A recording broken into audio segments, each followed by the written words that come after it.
Sesosok jasad ditemukan di Kampung Seudalewi, Desa Puteran, Kecamatan Pagerageng, Kabupaten Tasikmalaya, Jawa Barat.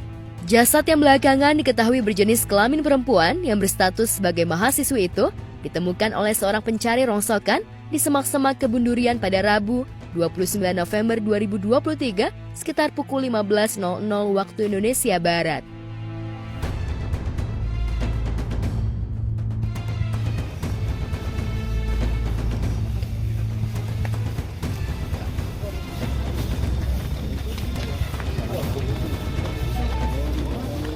Jadi rencananya jenazah dari korban ini mau dibawa ke rumah sakit.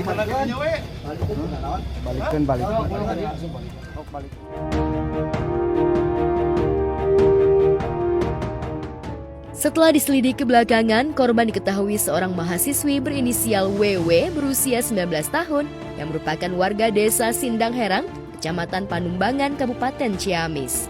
Saat ditemukan, kondisi korban yang merupakan seorang mahasiswi mengalami luka di bagian kepala dan leher. Di TKP juga ditemukan sebuah balok kayu berlumuran darah di lokasi kejadian. Setelah diselidiki oleh Satreskrim Polres Tasikmalaya Kota, pelaku akhirnya berhasil ditangkap pada Kamis 30 November 2023 sekitar pukul 1.00 waktu Indonesia Barat.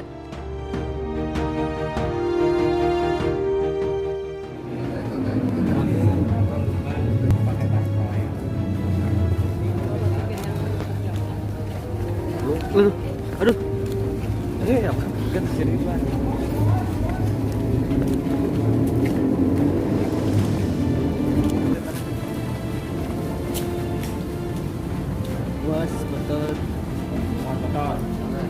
Masih diidentifikasi oleh tim Inafis Satreskrim Polres Tasikmalaya Kota. Ada beberapa luka robek, baik itu di pundak, kemudian di bawah telinga, termasuk di leher bagian kanan. Termasuk juga beberapa luka lebam di bagian punggungnya, serta kemudian ada luka lecet di bagian lehernya. Hasil kemudian kegiatan yang kemudian kami lakukan Satreskrim ini, maka kemudian dari hasil alat bukti yang ada yang masih dikumpulkan, maka kemudian penyidik berhasil mengamankan tersangka dengan inisial HP berumur 20 tahun, statusnya sebagai mahasiswa di salah satu perguruan di Tasikmalaya ini sebagai tersangka. Yang mana kasus ini dapat kemudian diungkap oleh tim yang dibentuk oleh Satreskrim dalam kurun waktu di bawah 1x24 jam. Jadi kami mendapat informasi sekitar 15.30, kemudian tersangka dapat kemudian diamankan sekitar dini hari.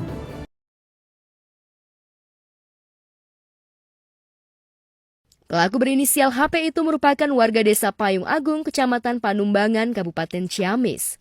Pelaku merupakan pacar korban dan keduanya telah menjalin hubungan selama 4 tahun terakhir.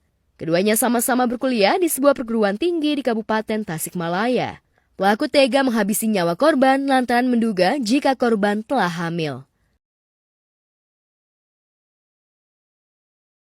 Kapan tepatnya saudari WW menyampaikan bahwa yang bersangkutan atau korban ini sudah tidak datang bulan? Sekitar tanggal 13 November. Pada saat kemudian saudari korban ini menyampaikan kepada saudara tersangka, apa yang ada di pikiran saudara tersangka? Kalau untuk pikiran awal mungkin bolehlah telat gitu, tapi di selang waktu udah 3 minggu kok belum itu, jadi pikiran saya mungkin udah hamil gitu. Terus yang ada di pikiran tersangka gimana? Mau digugurin, cuman gak kelihatan hasil digugurinnya, jadi dibunuh.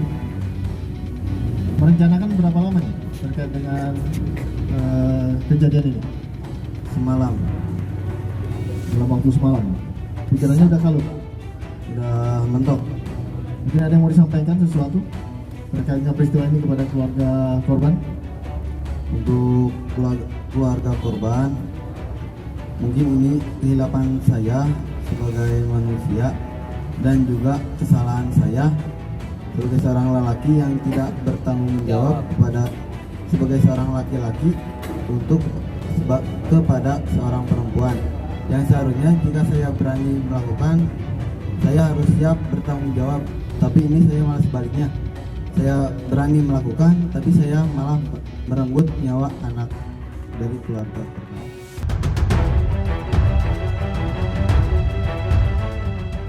Sebelumnya korban sempat bercerita kepada pelaku jika dirinya telat menstruasi selama 2 bulan.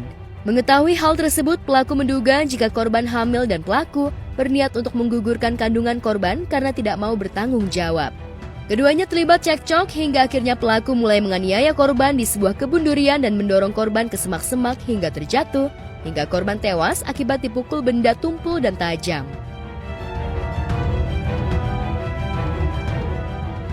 Beberapa hari sebelum kejadian kemarin ini ada komunikasi antara pihak tersangka dengan pihak korban, di mana korban kemudian menyampaikan bahwa korban ini dengan inisial WW tersebut, jenis kelaminnya perempuan, sudah 2 bulan tidak mendapatkan datang bulan atau haid.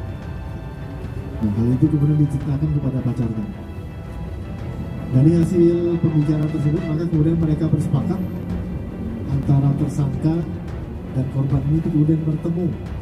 Sesampainya di sekitaran TKP, maka kemudian korban dan tersangka ini kemudian turun, terjadi pembicaraan, kemudian cekcok mereka di sana. Maka kemudian saudara tersangka ini melayangkan pukulannya dengan menggunakan tangan kosong terhadap korban sebanyak 2 kali. Melihat dengan kondisi korban demikian, maka kemudian tersangka mengeluarkan sebuah barang, yaitu sebuah kayu yang sudah kemudian dipersiapkan oleh tersangka ini untuk kemudian mengambil kayu tersebut dari tasnya dan kemudian memukulkan kayu tersebut ke bagian pundak dari si korban sebanyak kurang lebih 2 kali. Diduga pelaku membuang pisau yang dipakai untuk membunuh korban di sekitar lokasi kejadian. Setelah membunuh korban, pelaku diketahui sempat pergi ke kampus untuk berkuliah dan pulang ke rumahnya di Kabupaten Ciamis. Akibat perbuatannya, pelaku kini dijerat pasal 340 KUHP tentang pembunuhan berencana dengan ancaman pidana mati atau penjara seumur hidup atau maksimal 20 tahun penjara.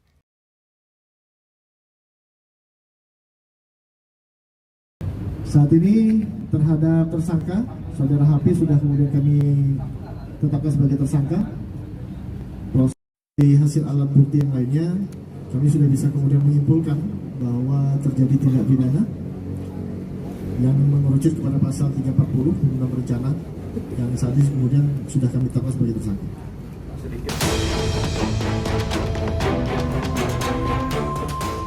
Pembunuhan ini jelas teramat keji. Lantas bagaimana reaksi selebriti? Zaman sekarang tuh udah mau ke akhir zaman, orang-orang tuh pada jahat banget gitu. Apalagi kan dengernya gitu seorang pelajar, mahasiswa yang tahu pendidikan. Betul.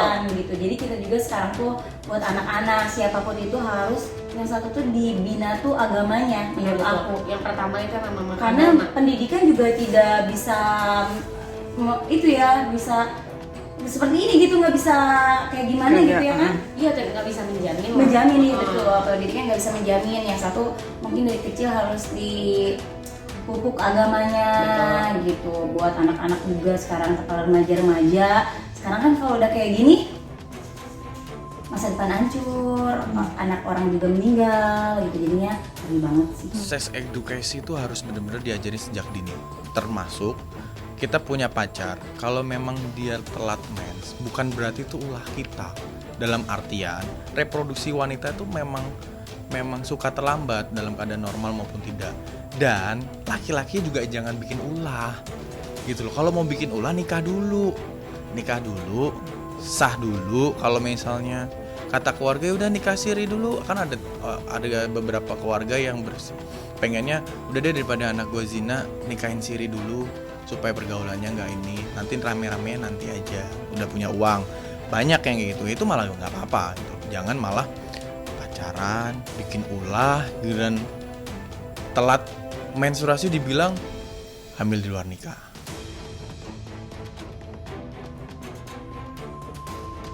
Sementara pembunuhan terjadi di Tasik, di Jagadmaya juga viral video yang menunjukkan seorang wanita tengah bersandar di pelukan sang bunda. Tapi rupanya tak disangka jika sandaran itu berakhir di luar dugaan. Rupanya ibunda perempuan tersebut menghembuskan nafas terakhirnya.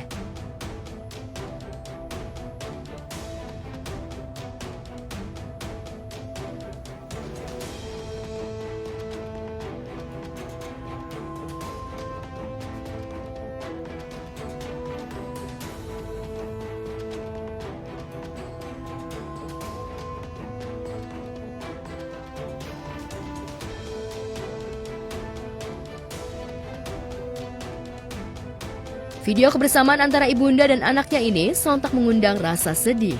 Bagaimana selebriti menanggapi video perpisahan anak dan ibu ini? Cuma simpati lah atas apa yang terjadi. Jadi syukur semoga emaknya, arwah emaknya ditempatkan di kalangan orang yang beriman. Pas di bangkunya dia meninggal kayak aku kenangan yang enak dan apa dipelukan anaknya gitu. Jadi bagi Shima kayak dia happy dengan pelukan anaknya itu.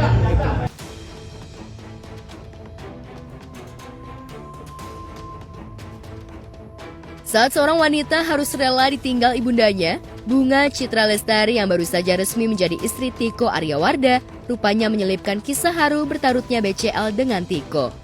Melalui laman media sosial, BCL mencurahkan isi hatinya betapa lelaki yang pernah satu kampus itu mampu membuka hatinya yang lama membeku pasca 4 tahun silam ditinggal mendiang Ashraf Sinclair. BCL mengaku telah menemukan belahan jiwanya yang baru, sebab Aryalah yang mampu mengisi hari-harinya.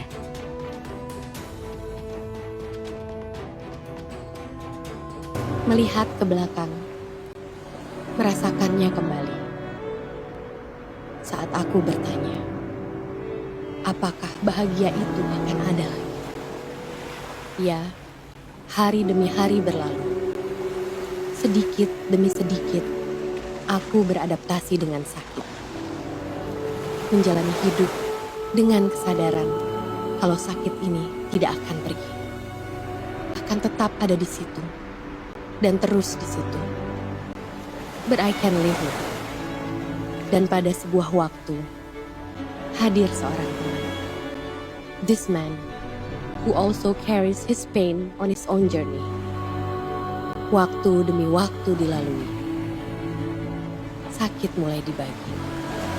Dan aku tak merasa sendiri lagi. The pain will forever be. But this man, he brings back my smile. He takes me to this place that I never thought I'd dare to dream about. To go to a place called hope. You are my good friend, my light in the dark, my partner, my love. Thank you for letting me be me. Thank you for loving my pain.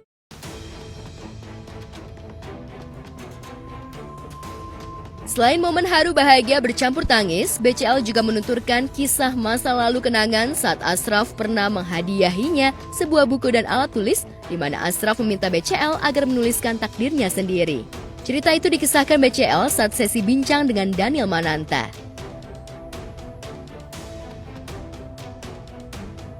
Di 2019 gue ulang tahun, biasanya kan Ashraf suka beliin gue tas, beliin gue berlian, beliin gue apa gitu.